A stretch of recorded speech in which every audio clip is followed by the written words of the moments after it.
7 মাসেরও বেশি সময় হলো ফিলিস্তিনে হামলা জারি রেখেছে ইসরায়েল। 7 মাসেরও বেশি সময় ধরে চলা আগ্রাসনে এ পর্যন্ত 40,000-এর বেশি ফিলিস্তিনি নিহত হয়েছেন, যাদের অধিকাংশই নারী ও শিশু। আহত হয়েছেন প্রায় 70,000 ছাড়িয়েছে। এমনকি গাজায় যে ধ্বংসযজ্ঞ চালিয়েছে ইসরায়েল, সেখানে অবিস্ফোরিত অস্ত্রসহ বিপুল পরিমাণ ধ্বংসস্তূপ অপসারণ করতেও অন্তত 14 বছর সময় লাগতে পারে বলে জানিয়েছেন জাতিসংঘের এক কর্মকর্তা। মধ্যপ্রাচ্যের এই সংঘাতের ফলে বাংলাদেশ সংকটের মুখে পড়তে পারে বলে আশঙ্কা করেছেন প্রধানমন্ত্রী শেখ হাসিনা। তিনি বলেন, বর্তমানে মধ্যপ্রাচ্যে সংঘাতপূর্ণ পরিস্থিতি সৃষ্টির যে আভাস দেখা যাচ্ছে, তা বিশ্বের পাশাপাশি বাংলাদেশের সামাজিক, রাজনৈতিক ও অর্থনৈতিক ক্ষেত্রেও প্রভাব ফেলবে বলে ধারণা করা যায়।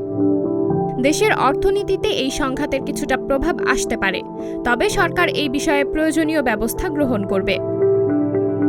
বাংলাদেশ সংকট প্রশ্নে প্রধানমন্ত্রী বলেন, বিশ্ববাজারের অস্থিতিশীলতা, বাজার ব্যবস্থাপনায় অসামঞ্জস্যতা এবং বিশ্বব্যাপী জ্বালানি তেলের দাম বাড়ার সূত্রে দেশের মূল্যস্ফীতি কিছুটা বাড়ার সম্ভাবনা রয়েছে। এছাড়া সংঘাতপূর্ণ পরিস্থিতির কারণে পণ্যের সাপ্লাই চেইন ক্ষতিগ্রস্ত হলে মূলত ইরান বা পার্শ্ববর্তী অঞ্চলের রফতানি সংশ্লিষ্ট পরিবহন খরচ বাড়তে পারে।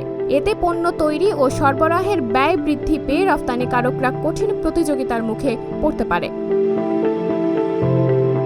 বাংলাদেশের সংকটের কথা মাথায় রেখে প্রধানমন্ত্রী বলেন, প্রত্যেকে যেন মধ্যপ্রাচ্যের চলমান ঘটনা প্রবাহের ওপর নজর রাখে এবং এই বিষয়ে নিজ নিজ করণীয় নির্ধারণ করে। সংঘাত দীর্ঘ হলে কোন কোন সেক্টরে প্রভাব পড়তে পারে তা বিবেচনায় নিয়ে প্রয়োজনীয় প্রস্তুতি নেওয়ার নির্দেশনা দিয়েছি এবং এই বিষয়ে প্রস্তুতি নিতে জ্বালানি তেলের বিকল্প উৎস হিসাবে চীন, মরক্কো, তিউনিসিয়া, কানাডা ও রাশিয়া ইত্যাদি দেশের সঙ্গে বিদ্যমান সম্পর্ক আরও জোরদার করারও পরামর্শ দেন প্রধানমন্ত্রী শেখ হাসিনা।